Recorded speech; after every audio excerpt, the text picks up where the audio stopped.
my goodness. Oh, is that not cool? Yeah. Oh. Come on in. Man, that's pretty neat. It's all secret. Yeah, it's called a lair. It's like a lair. It's like a speakeasy. Yeah, it's a speakeasy. Reminds me of a speakeasy too. Like if they had it in Idaho, this is what it would have looked like. All right, Joel, welcome to the McCarricker Family Farm Substack. Thank you. It's great to be with you. Yeah, great to have you. And, I thought we'd kick this off with a little bit of a joke. It's, half true. We wanted to thank you for declining the invitation from the White House to be with us today.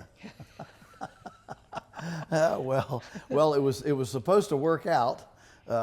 We actually had people come forth and offer a free charter jet, to get me there and back, because it was in between my Boise and Coeur d'Alene engagements. But there were 5 farmers invited, and 4 made it in, and I became disinvited. Oh, and so here we are. So things go. But when you initially got the call, though, you said, I'm going to be in Idaho, and then people pitched in for the jet. Is that what happened? Yeah, I declined. I said, when we looked and looked for a way to commercial airline it back, and just couldn't work it in. So I finally, I said, I'm sorry, I just can't be there. And then that's when things really developed this was a fast developing thing. This whole saga took 36 hours. Mm-hmm. So from start to finish. So it was a fast in and out, and I just declined it, and I blogged over it. And just for fun, I put at the bottom, anybody got a charter jet do you want to give? Just as a joke. Well, I didn't know that would create this firestorm of we can get one together. Yeah. So that's what happened. So I did the little anybody got a charter jet as a joke, and not expecting really anything to happen. But yeah, I pointed out in there many years ago. I don't know what, 35 years ago, a long time ago. We were struggling. We were new and young, and I had agreed to do a gratis thing for a little group there in Virginia, a couple hours away, and then after I had agreed to do that, a couple months later, I got an invite to do a very, very well-paid, serious conference presentation on the same time, and I called the initial little outfit and said, I will find you a speaker. I need to do this other thing. Totally money. It was totally a money. It wasn't anything but money. And I found him a speaker, and but I never felt good about it. It was, and they wthey disappointed. I found him another speaker, but it wasn't me, Right. And they wanted me. You. And if they'd have wanted the other person, they'd ask the other person, And I never, and it was a good lesson for me early in my speaking. I'll never do that again, and I've never done that. I don't care if it's It's the President of the United States inviting you. I don't care if it's the president inviting me. Yeah, I don't care. It's the principle of the thing. I say I'll be there, and I'll be there. Yeah. Well, it's an honor to have you here. This is a really cool opportunity.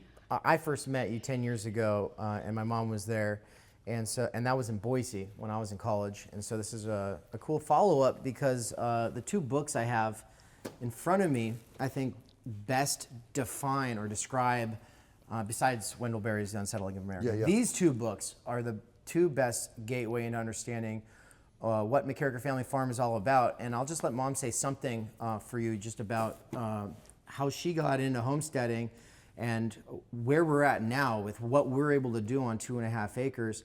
And then I thought we'd, I've got a whole plan here, but I want Mom to be able to say some stuff, so, yeah. All right. Well, we came from Canada. My husband and I are both born and raised in northern Alberta. Okay. And we came to the States 41 years ago, lived in Marin County, California for 9 years. Okay. But we had, by that time, we already had 6 kids. After 9 years, we had 6 kids. And we were, even in the Christian circles, we were weird because we were homeschooling and we were unvaxxed and, Yep, you know, yep. we did all the weird stuff. We had all these kids. Right. And we couldn't afford to live there. We were living in an in-law unit in my parents' house, or we were living in their house and they had the in-law unit. But it was small, it was cramped, and it was getting so the kids couldn't go to the park without being harassed.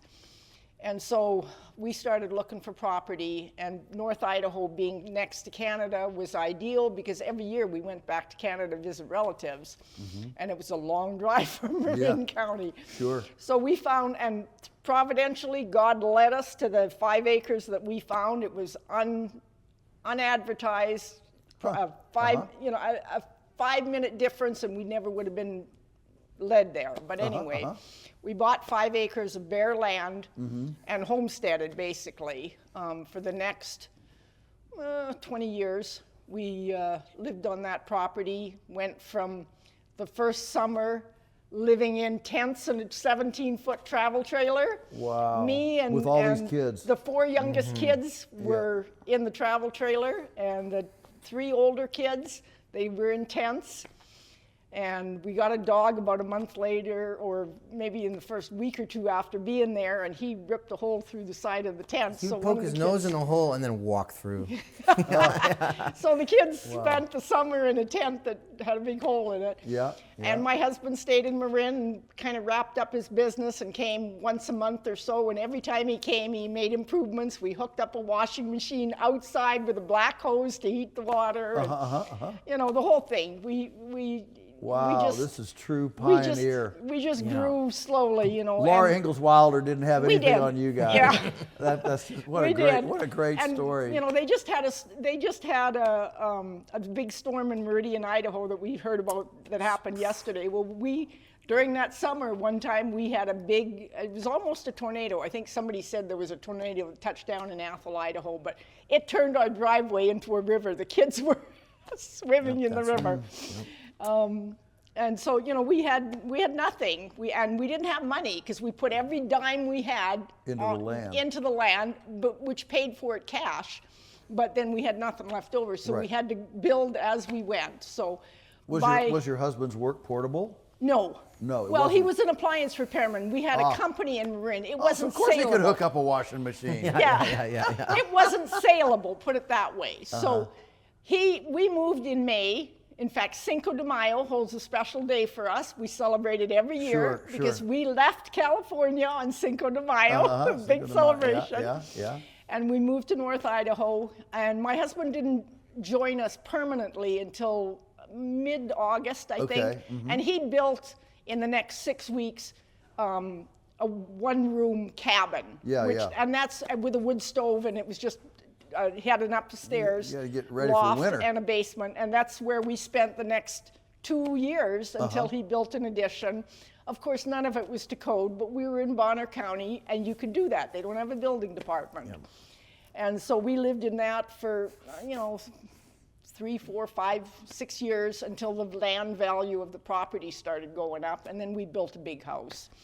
And then 8 years ago, we sold that.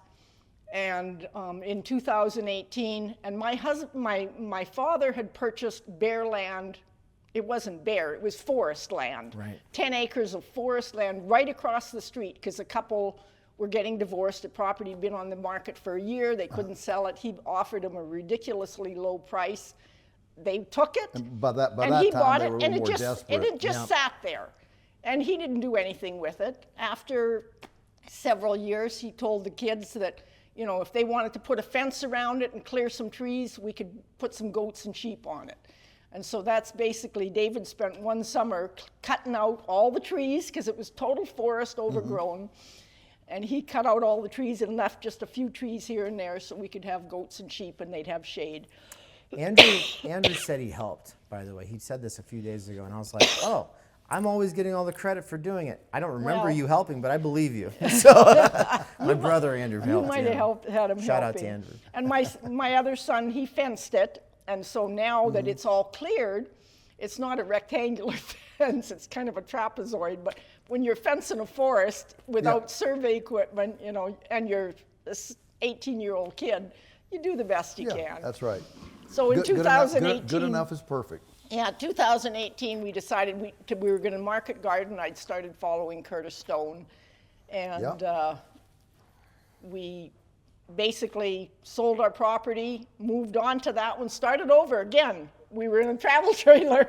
This is where, you know, I used bringing you to Boise and giving a talk for this poster that I'll show in a second. That's my special little segue back to the books. But I used that opportunity to also talk about my little campaign to buy the original homestead that they were trying to sell, hoping we could keep it in the family. And I ran that campaign pretty hard.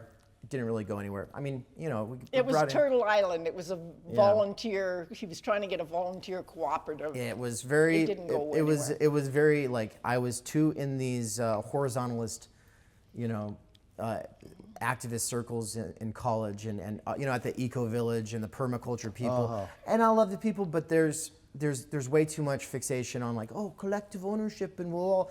And I wasted years trying to do that with those people. And so thankfully it never went anywhere, because it would have been hell if we had actually gotten it, you know. Right. And now we've got really good neighbors that live there.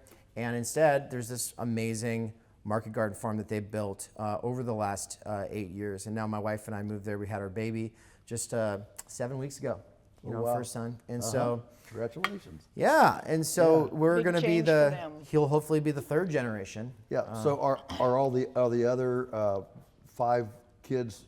Are you empty nesters? No, we had 10 children. kids, yeah. Had We 10 children. We had 4 more in Idaho. So we have a total of 10 children. And when we moved across, when we sold our property and moved across the street, we still had one 17-year-old girl. That was the last one. She finished school as a junior, living with us in a travel trailer, and then later, you know, in her own little building. And she finished school. We lived with a neighbor during the winter because it got too cold. And we stayed at the neighbor's house, and every day Carrie went and worked on building the property, building the house. And by spring, he had it dried in enough that we moved into it in the spring, and my daughter graduated school and moved out.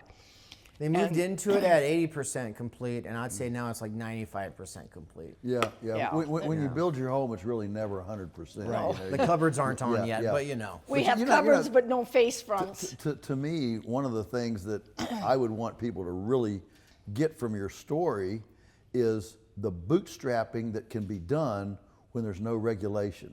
Yeah, made a big difference you- living in if Bonner you could not County. have moved in, if you could not have lived in a tent or built a little rudimentary structure, if you had to have a $100,000 house in order to legally live in it, to have a occupancy permit, Yeah. like almost every other state in the country has. In Idaho, there's a difference between Kootenai County and Bonner County, right next door to so each this other. is a county issue. This is the county Bonner issue. We're in Kootenai right now. Yeah, Kootenai, right. you couldn't do that. Right, you couldn't do that. So you know, let's really make a shout out to the opportunities that are given us when we actually have, freedom to make our own choices that appear risky to somebody else, but by what right does a government agency extend its, no, that's too risky, you can't do that. By what right do they have to tell me that's risky? Risk is a subjective thing. I think people engage in a lot of risky behavior all the time. I think it's risky to go to public school. I was just gonna say. Maybe it's risky to drink Coca-Cola, and stop at Kentucky Fried Chicken. There's a lot of risk that we pick up and do. So, wow. Kudos to that county for being enough freedom and liberty loving that you were able to bootstrap in and get and start with really no grub stake at all. Yes. So that's the perfect segue into something that I definitely wanted to get to, which was what would you have told the president? And I figure I let Mom roll it out here since she's wearing the shirt. Yeah. What shirt do you have on there, Mom? Food Emancipation Proclamation. Yeah. It's got an eagle on the top, and it says, "We call for a Food Emancipation Proclamation." Yeah. We were at the Brownstone Institute when you actually gave that original talk, right? Okay. There's really good video quality. There's very quality video of that up on X, thanks to the Brownstone Institute. They published that. Right. Yeah. Right.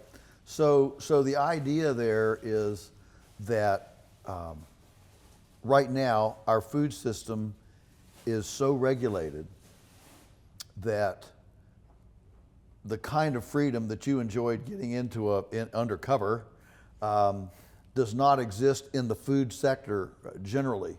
So if I want to make homemade pepperoni, for example, and sell it to neighbors or friends at church, okay, I can't do it. I need to have a freestanding, permitted, triple licensed, hazardous analysis critical control point pan with a government approval on it. I've got to have an inspected kitchen, that might be a couple $100,000. In our county, an inspected kitchen requires a bathroom. So now you have to have a bathroom in it and a septic system, and it can't be a composting toilet. I mean, trust me, I've been all through this, okay? And so what happens is we have literally an army of small scale, homestead, small acreage entrepreneurs ready to access neighborhoods, their communities, with value added foods, whether it's, pork sausage from a backyard butchered pig, or pepperoni, or a chicken pot pie. Milk. Pickles, okay, that are ready to access, but these tyrannical regulations keep you from being able to start embryonically. That's the problem. Functional entrepreneurial businesses have to be able to be birthed at scale. We hear a lot in our society about how big can this be? We got to get this at scale, scale. But minuscule scale is how big things start. An oak tree doesn't start from a 100-foot tree, it starts with an acorn. Yep. A chicken doesn't start, from a 4-pound chicken, it starts with a little 2-ounce chick, and so if we don't preserve or create a space in our country for embryonic access to the market, we will stifle the choice and the innovation that is the answer for tomorrow's food system. Thanks to RFK Jr., bless his heart, we now all know that American food has 10,000 artificial additives in it compared to Europe's 400. And there's a massive backlash. Hundreds of thousands, millions of consumers would like a chicken pot pie without monosodium glutamate, red dye 29, and glycerin in it, along with other unpronounceable things. And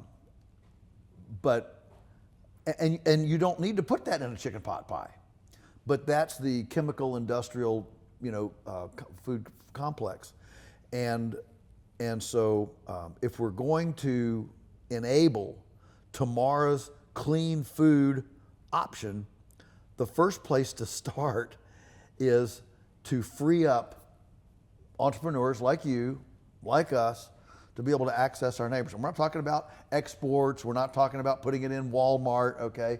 We're just saying that if 2 consenting adults want to exercise freedom of choice to give their microbiome sustenance agency, that transaction should be able to happen without a bureaucrat's permission. That's as simple as I can make it. Mom, can you talk about some of the things that we've been blocked from making that are value added, and some of the loopholes that we've had to find just to get people chicken, for instance? Well, in our case, I've been doing pastured poultry for 30 years. Since the first year we moved to Idaho. And, I've just sold it to word of mouth, friends and family. Right. And we've always processed on our property. And in Idaho, as long as you're doing less than 10,000 chickens, you are under their regulations. You don't have to go jump through any hoops. But as a result, I also can't take those chickens to the farmer's market or anything like that because you have to have it butchered in a USDA inspected facility. So you have to to sell sell it only off. from your farm. So I sell it only on my farm. People Yeah. ask me, can you bring it to the farmer's market? And I say, no, you have to come pick it up because I don't want to be liable for somebody, me taking the chicken to the farmer's market and they pick it up and then they go to Walmart and Super One and they go to the different places and the chicken's sitting in their car for 6 hours and then they take it home and say, this is a bad chicken. They pick it up from my walk-in cooler, and whatever they do with it, that's their business. But at least I know that that chicken has been chilled and cooled safely on my farm. You could chill it and cool it at the farmer's market. Right, In that's fact, right. you could even sell it frozen at the Exactly, farmer's market. but I can't do that because I don't have a USDA inspected but the facility. I can process it on the farm because they've paid a deposit on it, so they've pre-ordered that chicken. And therefore, I'm raising their chicken, Yeah, and the butchering service is a free service. So if they want the chicken live, they can come and get it live. Yeah, you don't charge for processing. Exactly. They pay for the chicken and the processing is free. That is absolutely a loophole that a lot of people are using. But look, why should it be this difficult? I get people ask all the We time. can't make salsa. We People- can't Yeah. make salsa Yeah. and sell it at the farmer's market. That one drives me crazy because Yeah, my goal, my big goal is to be 80% of my food coming from the farm or trading with neighbors where they've got Yeah, beef or what have you. Sure. And I want to have enough salsa. I don't have to buy paste Yeah. from the store. Right, you know? right. Or picante or whatever. Or whatever it is. Yeah. It's that, And nothing people to, ask all the time, do you have chickens? And I'm like, sorry, Yeah. they're pre-ordered, they're already sold out, and the and farm I can't is, bring it to the 30 farm. minutes away. Yeah. It is. And you could have them here as well as there. But yeah, can't do it. this is the thing that people don't realize is how much their choice is hampered and prohibited actually by these regulations. Now, of course, the pushback is always, well, we've got to, we food safety. We can't have food safety. As if we have a healthy country because government-approved food is safe.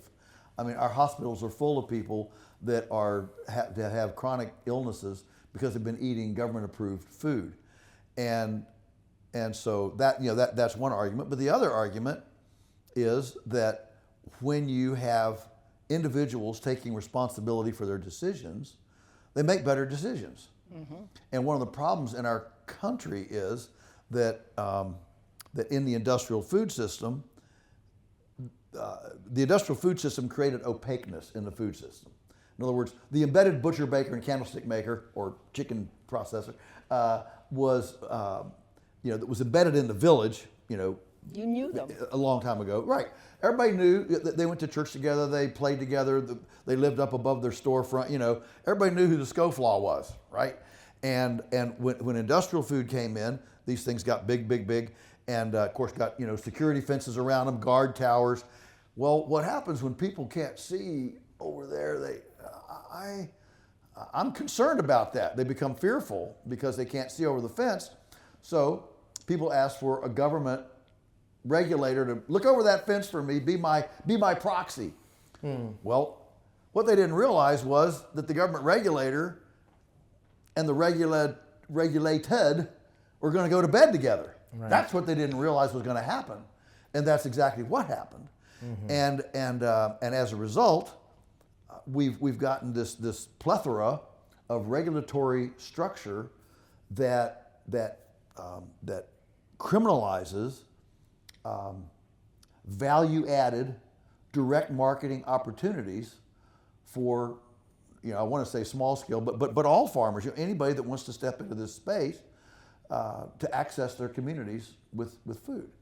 And I mean, does anybody think that in March of 2020, when all the supermarket shelves went bare with COVID, that we would have had a more resilient food system if instead of the country being supplied by 3,000 mega slaughterhouses, canneries, processing facilities, all right, if instead the country had been supplied by 300,000 community little abattoirs, canneries, and commercial kitchens, would we have had as big a glitch?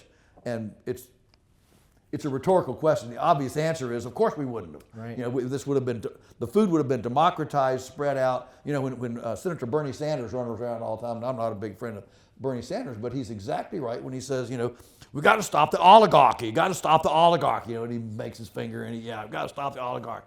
He's exactly right. But the answer is not more regulatory intervention. We've tried that for a century and a half, and look where it's gotten us. You know, 4 companies control 85% of America's beef supply.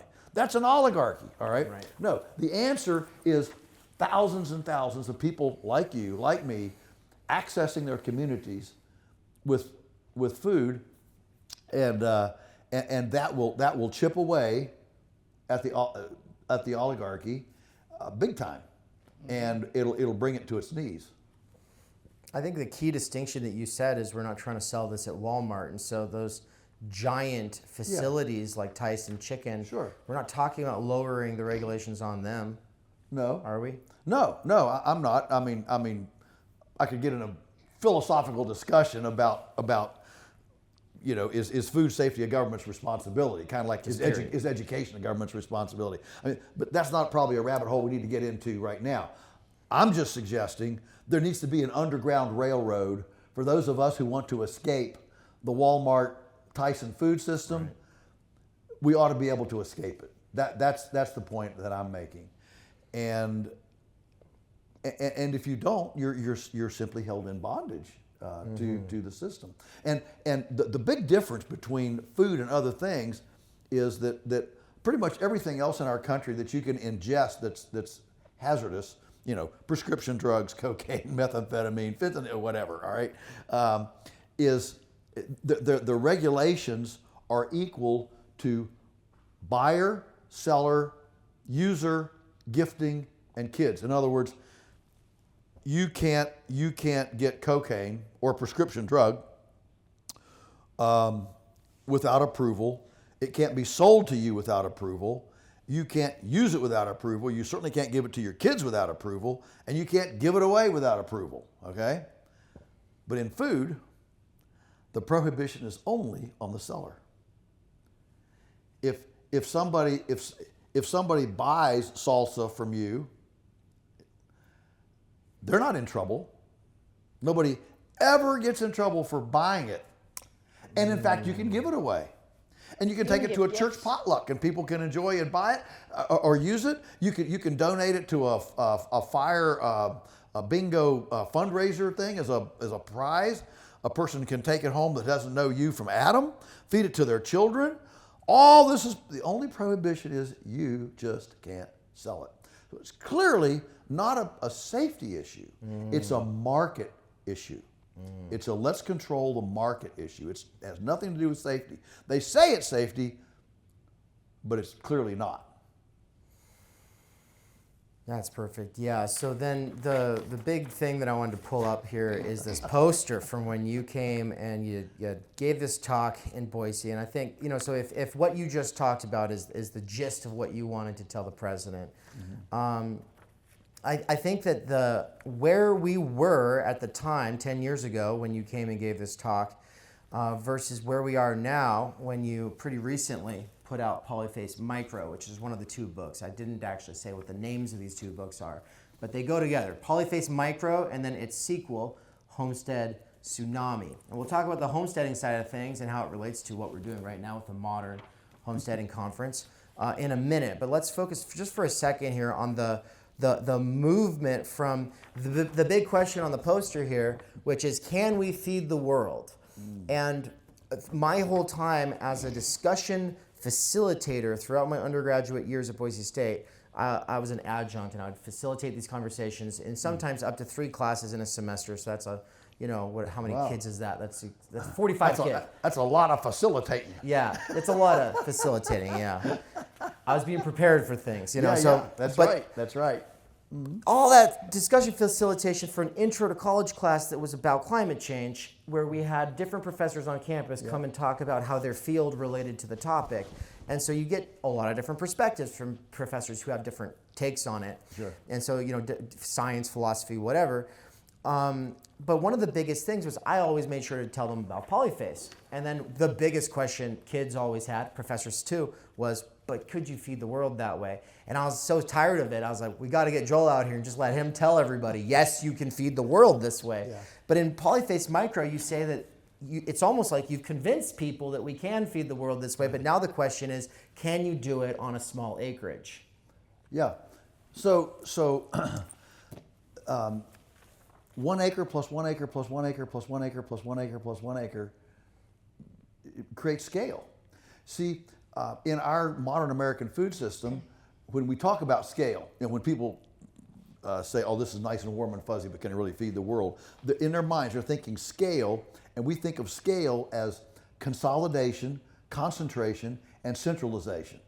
You have a 50-bird chicken house. Can we make it 200? Can we make it 10,000? Can we make it 20,000?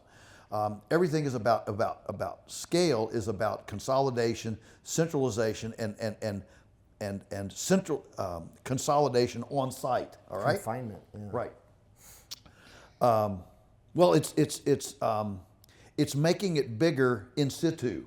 All right. I'm going somewhere with this. Nature does not scale that way.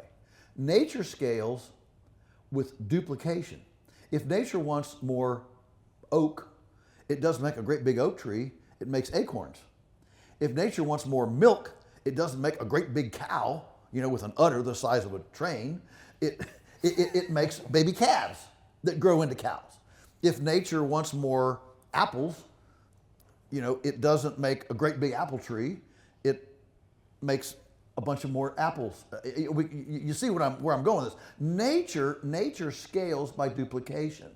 And so this notion that hundreds of thousands of small acreage outfits can't feed the world is actually the only way ecologically that you can feed the world. You can't feed the world with consolidation because food is biological, and living things, biological things, have limits. The average NFL football player is dead at 57. Why? Because when your neck is bigger than your head, you're a freak. Nature weeds you out. Nature tends toward balance. Temple Grandin, the wonderful guru of animal behavior, says that animals use energy for three things: reproduction, growth, and immunology, warding off disease, right? Okay. Well, those three have to be in balance. And if you imbalance any of them, this is what happened just now with Smithfield. They've spent 14 years developing a pig that has like 15% more bacon, because fast food bacon burgers have pushed the bacon industry. And created a new demand for bacon. So Smithfield's worked, for all these years, creating a new pig with a higher percentage of belly, bigger bacon. That's where bacon comes from, the belly. And but the problem is, guess what? They're having fertility issues, leg issues, sickness issues. All right, and so all biological systems finally collapse on their own imbalance. This is why we have avian influenza. It's not because there's ducks flying over with avian flu. It's because we've got 100,000 chickens in one house breathing fecal particulate with no sunshine. They never see a worm. They never see a blade of green grass, cooped up in their toilet. If you lived in your toilet all day, you'd probably get something too. And so you can't override the biological womb, if you will, that protects everything from disease and sickness, because animals are not machines, plants are not machines. You can scale mechanical things pretty high, car factories and things like that. You can, and now we're doing it with artificial data centers. That's another whole topic too, but you can scale machinery, but even a car doesn't work most efficiently when the gas pedal's floored. It works most efficiently kind of, a little bit off a top. And that's the way nature is. It never works the best at full bore, and there are limitations to what biology can successfully keep well or metabolize in the system. And so right now the United States has 35 million acres of lawn. Yeah. Yeah. We have 36 million acres housing and feeding recreational horses. I'm not including work horses. I'm saying recreational horses. That's 71 million acres. That's enough to feed the entire country without a single farm. So the cumulative effect of lots of little players makes for some real strength. And the truth is that if we had had a Manhattan Project for compost, we would have fed the world very easily without chemical fertilizer, without hybrid seeds, without any of this, and without infertile frogs and three-legged salamanders and a dead zone the size of the Rhode Island in the Gulf of Mexico. One of the problems that we have is we have millions of people now being incentivized and wanting to leave the cities to move to acreage, and a lot of them can't simply because financially they have no way of earning an income. If this proclamation was to pass, Yes. all of a sudden you'd have millions of people on tiny acreages that could make a living because the mom could stay home, school her children, and do something to produce an income. Right now, she has to go to work simply to afford to be able to live on the acreage, assuming they've got enough money to buy the acreage in the first place. Yeah, because It we would have a cash free- economy, It would free millions Yeah. of people Yeah. to escape the urban blight that they're in and trapped and have no way of getting out of. Yeah, perfect example. Let's say, on our farm we raise pastured poultry like you do, and we, if we add up all the little individual daily move spaces for the chickens, it ends up being about 600 chickens per acre over their multi-week time till they get butchered. 600 birds per acre, and let's say we sell them for $20. Okay. That's 1,200 chickens times $20 is $24,000. Okay, that's That's enough to replace the wife's income on a farm. That's gross. That's not net. Yeah. Okay, you're only going to net about maybe 30% of that, which is where I'm going with this is imagine though if you could turn those 1,200 chickens into a chicken pot pie, and you have a garden with carrots and good turnips like you guys make, and you concoct a good chicken pot pie, and suddenly those chickens are worth $200 a piece because you're selling these chicken pot pies for $20, and you put a quarter pound of chicken in each one, little individual pies. Now suddenly you've taken those 1,200 chickens times $200 a piece, and you've turned into $240,000.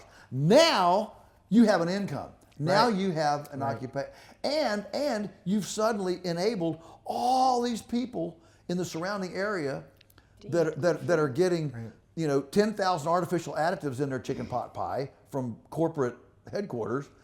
They now have an option, and they can exit that system, and they can find an underground railroad too. This underground railroad is not just for farmers; it's for consumers who don't want to buy only inspected, federal inspected food.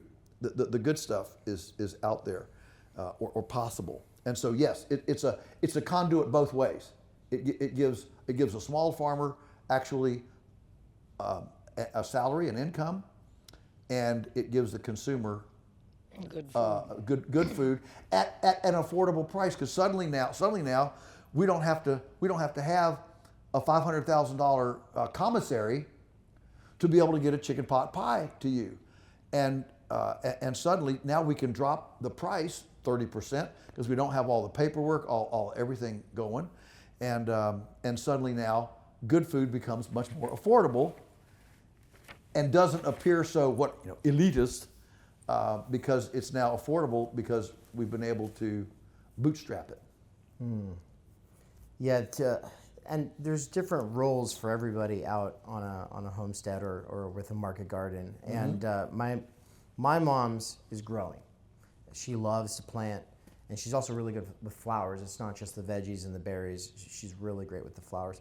My dad's the builder and the fixer. And there are some women who are able to do a lot, but because they don't have a guy like my dad, it doesn't quite cash out, right? And so, a handyman's a good thing. no, they're a power couple in a very real sense. Right. But then this value added thing has been the big part that is missing. Yeah. And so it's like they've just about got the ball to the goal.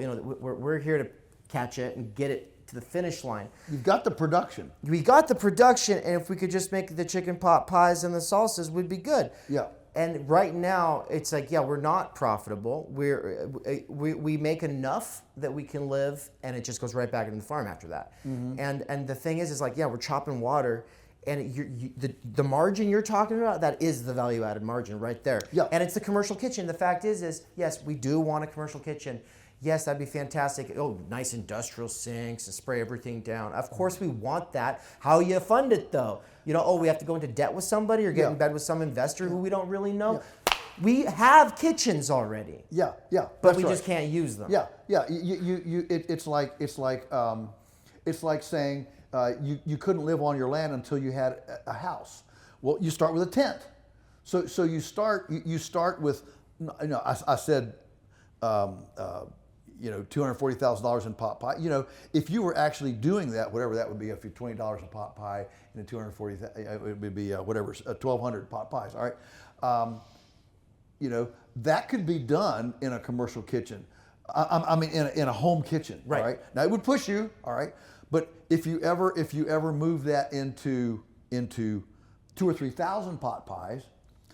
Now you're up there at $500,000 business. Well, then you upgrade. Then you do go with a 10-burner commercial deal with a hood, and you upgrade. But it's it's this. If the dream baby has to be birthed too big to be birthed, it never gets birthed. That's the problem. Babies are born small.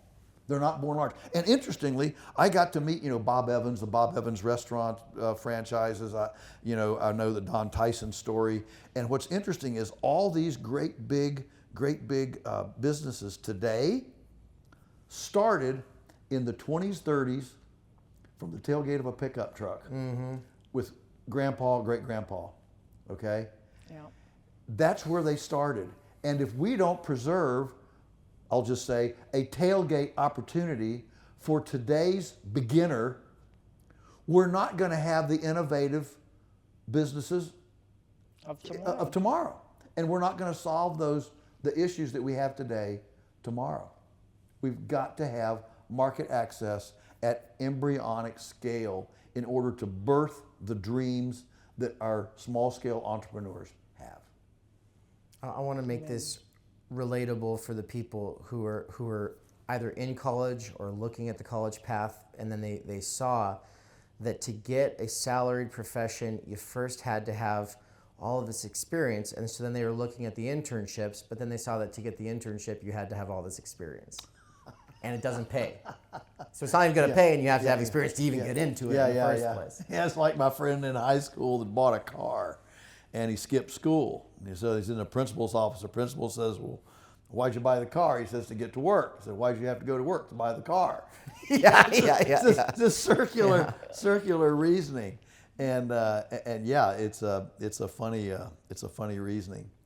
So on the note about people wanting out of the Walmart Tyson loop, and where we are with the Modern Homesteading Conference. So this is not your first time out here. This is 4 years strong. This conference has 3,000 participants this year. This is really kicking off. I think we have a lot of people here from Washington and California, but we also have them from all over the country, because I ask Montana. every person who comes by our stand to taste our veggies, I've been asking them, where are you from? And so, yeah, we've got a lot of people from all over. And in Homestead Tsunami, which might be one of my favorite books right now, I really love this book. One of the big things that you emphasize is that people, they either want in or they want out. Maybe you could elaborate on that. Yeah, so the people that want out, so there's, I look at it as fear and faith, kind of a tension of fear and faith. Fear makes you run. And I think there's an intuitive understanding now to people who are thinking in urban sectors. There are a lot of worrisome things going on, okay? And if the wheels fall off, I mean, everything from, smash and grab to high taxes to crime to the economy, all right? Fear makes you run. And if you're being chased by a lion in the jungle, it's probably good to be fearful, all right? But you can't run forever. So faith makes you stop. And so there are a lot of people that are worried and wanting out of the urban sector, because intuitively, you know, if the wheels fall off, I don't want to be stuck in the city. I want to be where I can drink out of a stream, shoot a deer, or feed my family something, all right? So there's a lot of intuitive understanding in that. But then the question is, well, where do we go? What do we do then? By faith, then you accept. Faith makes you stop. Okay, by faith we're gonna land here. Just like you guys did. We're gonna land here. We don't have a house. We don't have a really good plan, but this is where we're gonna put down roots. We're gonna put down acres. This is where we're gonna stop. Okay. So fear makes us run, faith makes us stop. I wrote that book for three groups of people, which are people that I run into all the time, just like you do in your work. The first group is the people that are in the urban sector that are kicking the tires, and they're, should we do this? Can we? Why would we move where Papa John's pizza can't be delivered? And they're looking and they're needing just a bit of a why, a little, this is why. The second group is the group of their friends and family, who, when they discuss, we might move out to the country, are just aghast and how could you do that? You're going to be farther from the soccer games and the theater and the restaurants and all this. How are you going to possibly do that? And so this is a way. Okay, here, just read this. It almost becomes like a testimony, a gospel tract. Okay, and read this. All right. The third group of people are the people that unfortunately I'm meeting. I don't meet as many of them. I hear about them, who made the jump 5 or 6, 7, 8 years ago. They're 4 years in, and the tomatoes have blossom end rot. The cows got mastitis. The neighbor's dog got in and ate, killed all the chickens. This is hard. They're exhausted. This is hard. You said on average they burn out in 6 years. Burn out in 6 years. Yeah. 2 years of honeymoon, 2 years of this is a lot of work, and then 2 years to sell it, 2 years to exit. And I'm trying to encourage them, bolster them, and say, go back to your first love. Go back to your why, and get a little shot of purpose. And so those are the three groups that I wrote it for. So the fear and the faith, the fear makes you run, the faith makes you stop, but the wanting in, though, is about, it's actually an attractive quality of life kind of change, though, right? I mean, that there is something true in that honeymoon phase, or what precedes it. Yeah. Absolutely, the desire to embrace, using romantic terms, okay, the desire to embrace truth, visceral participatory, independency and self-reliance, and I use those terms guardedly because because successful people who make this jump usually develop close friendships with other like-minded people nearby that they can share expertise with, share tools with, share whatever, kids. Okay, I've got to go away. You watch my kids, I'll watch your kids. That sort of thing.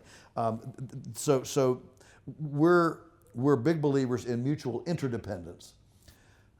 In a city, you're pretty anonymous. If you want to get lost, go to the city. Right. You're not going to get lost in the country. Everybody knows what car you drive. Everybody knows your routine. They know when you stoke your stove because the smoke looks different in the chimney. They know what's going on, and that is not an intrusive thing. It's a protective thing. Mm-hmm. I love the fact that my neighbors, if they saw something aberrant, they'd show up. You okay? Are you in trouble? And as we would do for them. And so there's a lot in this to embrace. And don't anybody say, well, if everybody did that, there wouldn't be a city. No. Everybody's not going to do it. All right. So there's room for a lot of the population in America to do this without destroying New York. Right. All right. In fact, New York's probably being destroyed anyway without anybody moving out. Right. But what's going on there is sending people out, and I would just suggest there again, the benefits of a city, museums and theaters and cultural things like that we associate with the city, can be had at a way smaller size than most cities are. That's the truth. Yeah. So you can get the benefits of a city, the technology, the close proximity, so you can run cable and whatever things. You can get all that benefit even if a city is not as big as it is. So there's a lot of room. There's a lot of room for folks to join this movement. So I want to give Mom a chance to say which of the three kinds of people we might be, or what kind of a mixture of those kinds of people, and then I'll ask my provocative question. You can answer it in whichever way you like, and we'll head for the close after that. But Mom, how about us? Was it getting out or getting in, or what was it? Which was it for us? Well, we are Christians, and it was totally a walk of faith. And it was a God thing from the very beginning, finding the property, moving there, getting the money for the thing. We didn't save up the initial money. We saved a pittance. My father gave us a certain amount of money. Carrie's parents matched it. And strangers that we had gone to dinner at their house one time, he was my local chiropractor, they gave us $10,000. Wow. Because they liked our dream. And this was 30 years ago. That'd be worth like that was our $20,000. That'd be worth about $50,000 today. Well, that was our $20,000 that we bought the property with. We couldn't have done it. It was a total God thing. Yeah. The property was $20 grand. It was faith, totally. Yeah. And I grew up. My grandparents were. But your search started with, we need to make an exit. Yes, that's where it started. Yeah, we knew we had to leave, and we knew we wanted the country because we had a lot of kids, and we wanted to raise them on the land. You can't make a 14-year-old boy be satisfied and teach him to work by vacuuming the floor and doing ironing. He has to have outdoor work to develop him. In this book, I talk about the value of chores. And we had a very strong conviction about that. Yeah, we found the land. We had it by faith. But I'm telling you, when you're out on a homestead, your husband's working off the farm or off the homestead because he's got to make a living, and you got 10 kids, or you're pregnant with 7 or 8 or 9 kids, and you're trying to run a garden and animal. There was plenty of times that I just wanted to run screaming off the property and run away and hide and just, I'm done, I'm gone. Wow. And you just got to push through that. Yeah. And it's the same now with the market garden. By the time I get to July and August, I'd sell the place for $1 if somebody'd give it to me, because I'm done. I'm exhausted. I'm tired. You know, but you just got to push through that. And that's what I would say to those people that have been in it 2 years, 4 years, and they're like, and some of them, it's not for them. Yeah, that's right. I love to work. I don't mind being tired at the end of the day. I work 8-10 hours a day. I'm 68. And to me, I can't imagine doing anything else. If I laid on the beaches in Hawaii, after 1 or 2 days, I'm going to be out there pulling weeds in front of the hotel, because there's got to be something to do besides lay on the beach. Yeah. But some people enjoy laying on the beach. And so for them, they're my customers. I want them to come buy my food. Right. And I don't begrudge them the fact that they don't want to work that hard. Exactly. Same. Same. And you just got to do that. But some people, they have to go through it to decide, do they want to push through and continue? Or maybe they got to admit, I made the wrong choice. I want to be a townie or a city person. Yeah. And that's okay. God made everybody different. That's right. And we just go with what God leads us. Yeah. I'm a firm believer. Yeah. And so we just have to walk the path that he sets before us. And sometimes we make mistakes, and then we got to backtrack. Sure. So, Sure. Yeah. We call our customers patron saints. yeah, They're enabling us to sculpt the landscape. exactly. So they're making an investment in the landscape their grandchildren will inherit. So we call them patron saints. We don't call them customers. And that's exactly the mentality. That shows just an incredible, respect and honor we're bestowing on them, because they're investing in us. Exactly. In us being able to get to our And they're dreams. trusting us to grow good food. That's right. That's right. Yeah. And they don't expect it to have 10,000 artificial additives in it. Amen. So the delicate issue I want to bring in, there's a lot of people, and you talk about all the billionaires who are reaching out to you, talking about agro bunkers, and because the best way to have a bunker in case of apocalypse, right? It's going to be a farm. You need to have that. It totally makes sense. And a lot of the people that get into homesteading, some of them just love the lifestyle and think it's beautiful and amazing. But there are a lot of people who are also like, the cities are really going downhill quick, and they don't like it, and they don't like the government, or they don't like the work-life grind, whatever it is. But the delicate issue, it is, you just said it. There's two different, there's at least two kinds of people. There's at least two kinds of people. On the one side, there's the town people. On the other side, there's the people who want to work in the rural area. I've been thinking about the historical track record of that relationship, and it's not pretty all the time. Whenever things get really hard, the raping and the pillaging is one directional during hard times, and it's the city people against the rural people. And if you zoom out to my ancestors, Scottish, Irish, also we've got some Norwegian in me. Why? Why do I have that in me though? Or the English in me, right? So how did the Scots get treated by Vikings or by the Brits? And we're talking about city people. It's not an ethnicity, it's a city people thing saying, wow, we're not living sustainably. Well, they make food. We'll just go and take from them every 7 to 15 years. And as we move towards a future where we're like, the current way that people are living is not really sustainable, and more of us want to live sustainably. I don't know. It's just the dark part of it is the relationship between the town and the city, and I just wonder how you think about that. So it is a very delicate issue, and all you need to do is look at the United States, voting precincts, blue and red, and the red is all rural, and the blue is all urban, and so we don't see it. We don't see it in mobs of marauding urbanites coming out to, raid our pantry. We see it in the partisanship of politics and all sorts of things. So it's here. There's nothing, you can't deny it. There's nothing you can do about it, which is why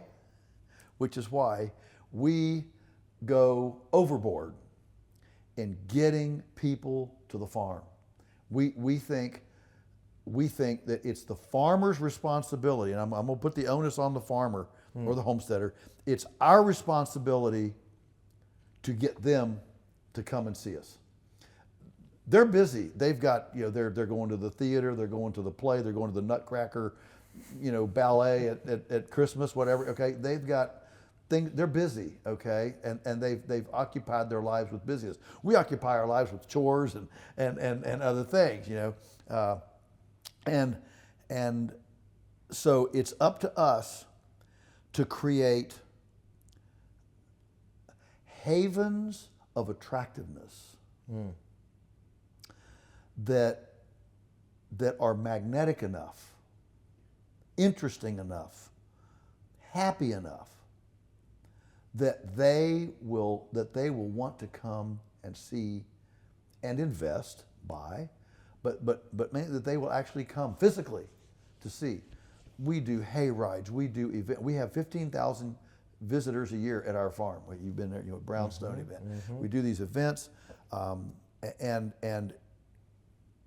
we do it. One of the reasons is city people have money, and so we want them to come to the farm and spend it. I mean, it's sure. You can't make a living peopleless. You got to get close to people. But one of the reasons we do so much, hay wagon tours and all this, we want them to come and see. Wow, it doesn't stink. There aren't flies. It's beautiful. We want them to be touched with that. This is not a Tyson chicken farm. This is not, this is not something else. And what happens then is if more and more of us would do this, we would have a relationship. We would start building rural-urban bridges. And when we build those urban-rural bridges with mutual respect, we honor them, they appreciate us.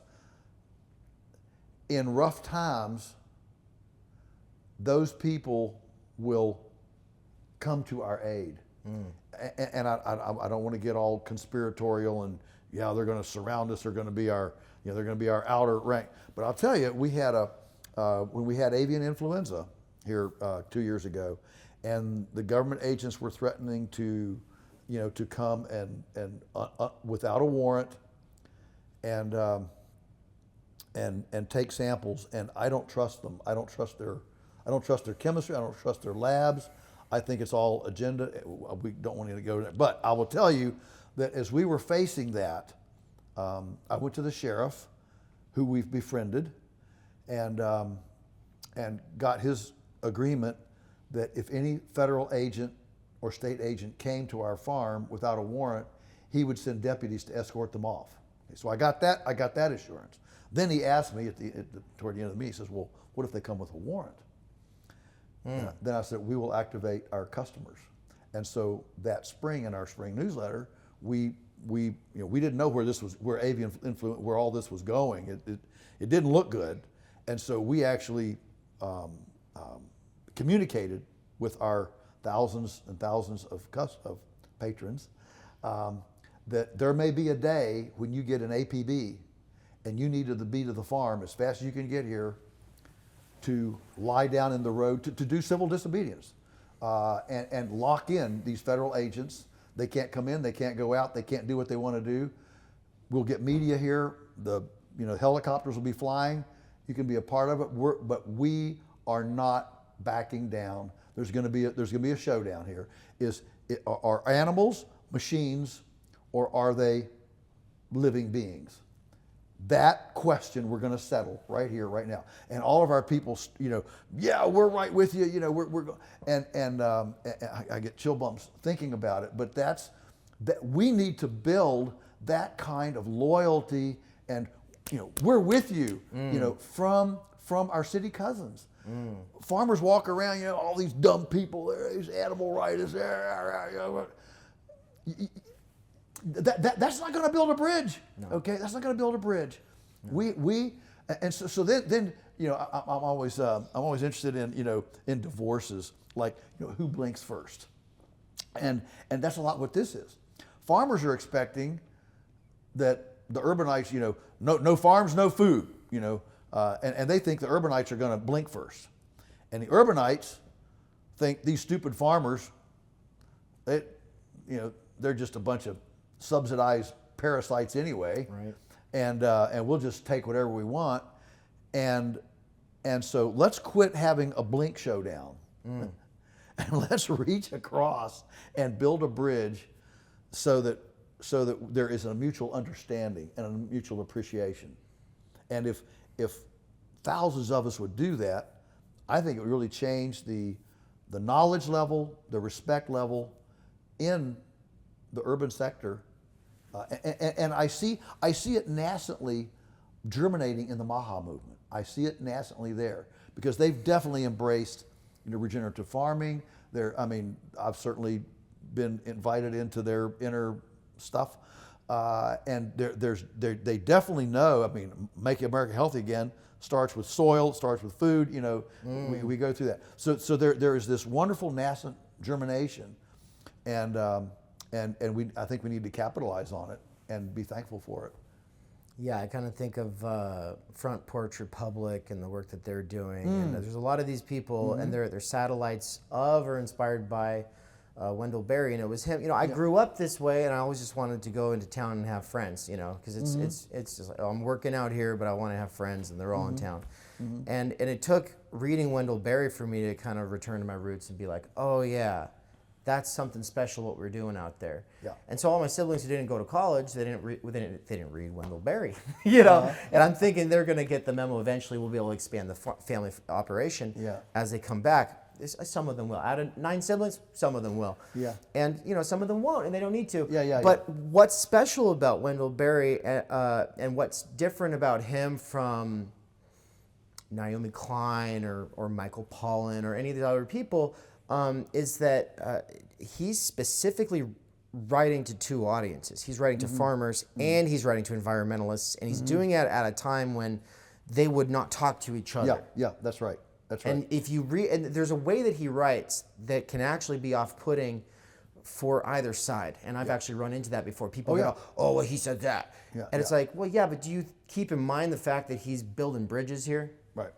Yeah. What's your favorite Wendell Berry? It's The Unsettling of America. Yeah. Oh, I agree. The Unsettling of America is just, it's iconic. Everybody should read that book more than once. It's rich. I've always said when I grow up, I want to write like Wendell Berry.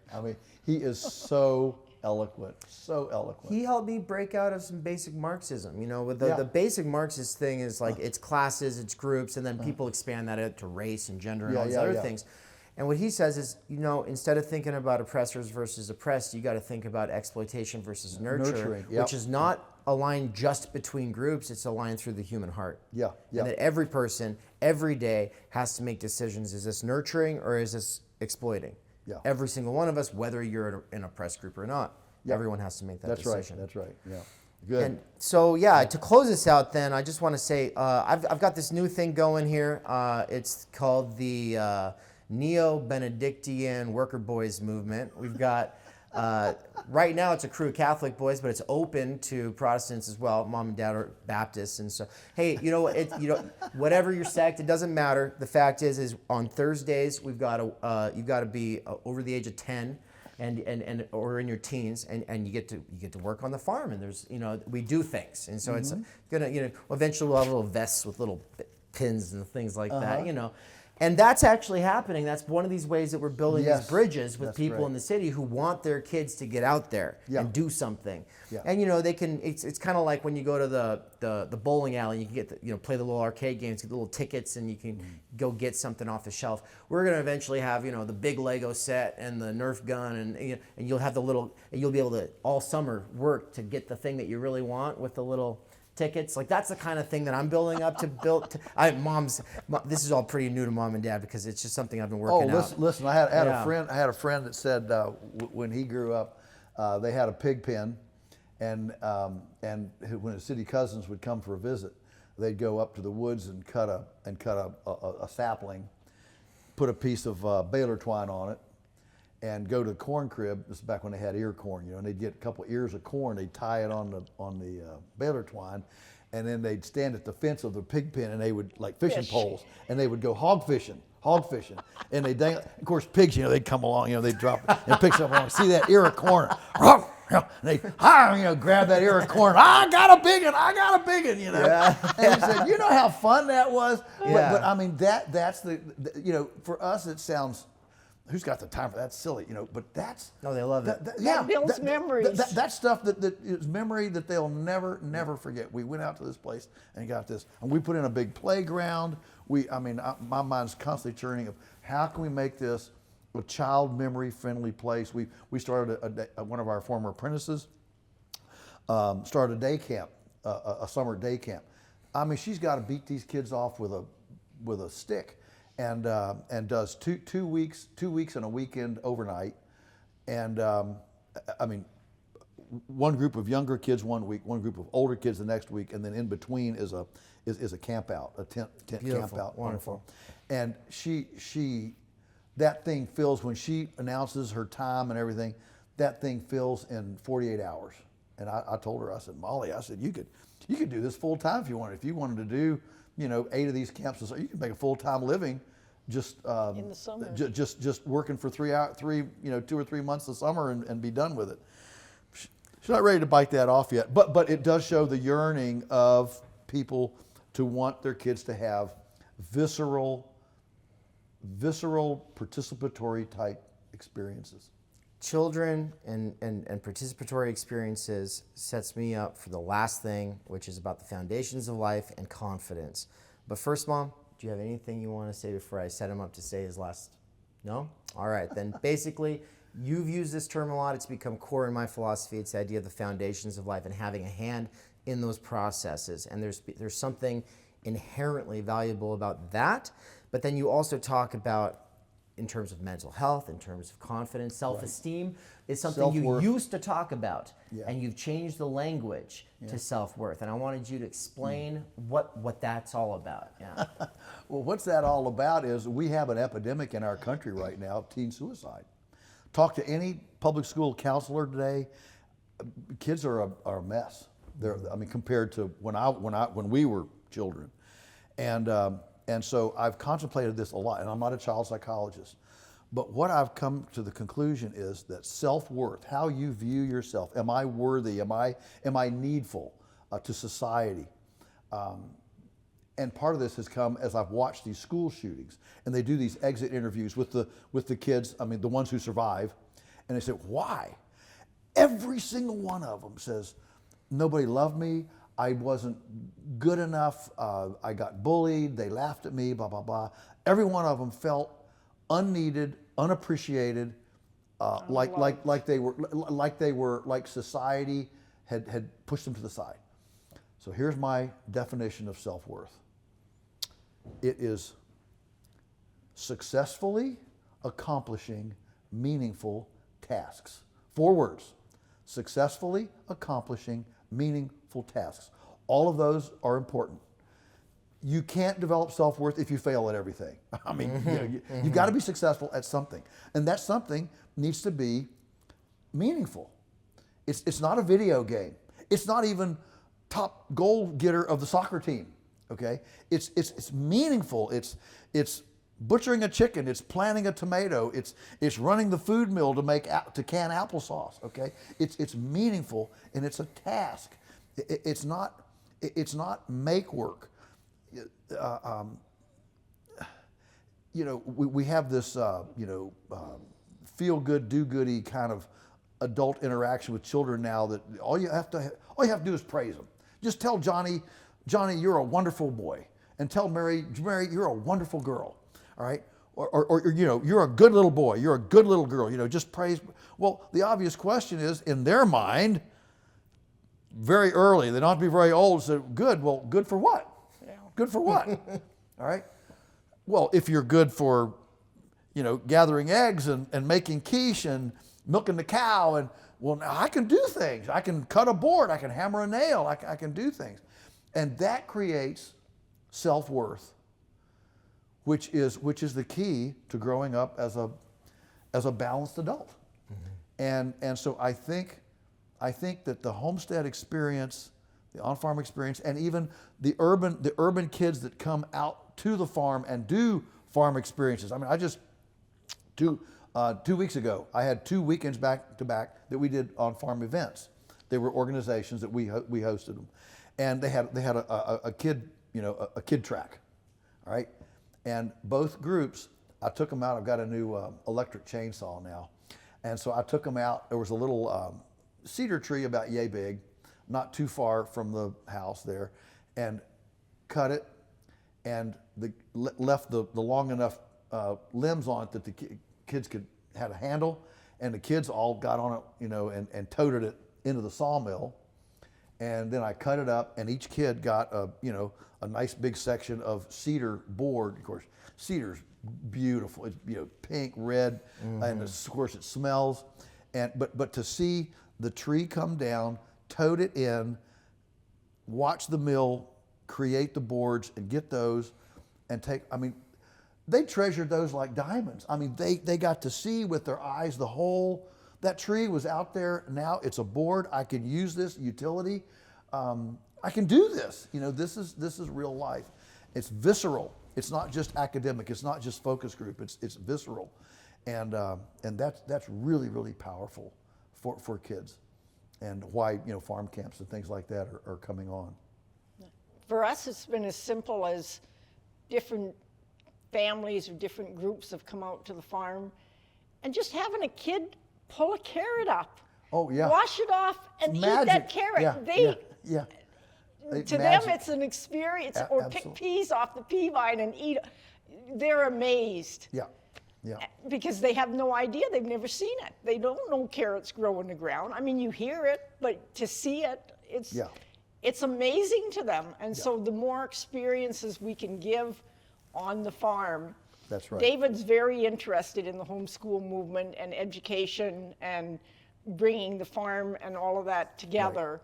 And, I think he's on the right track. So,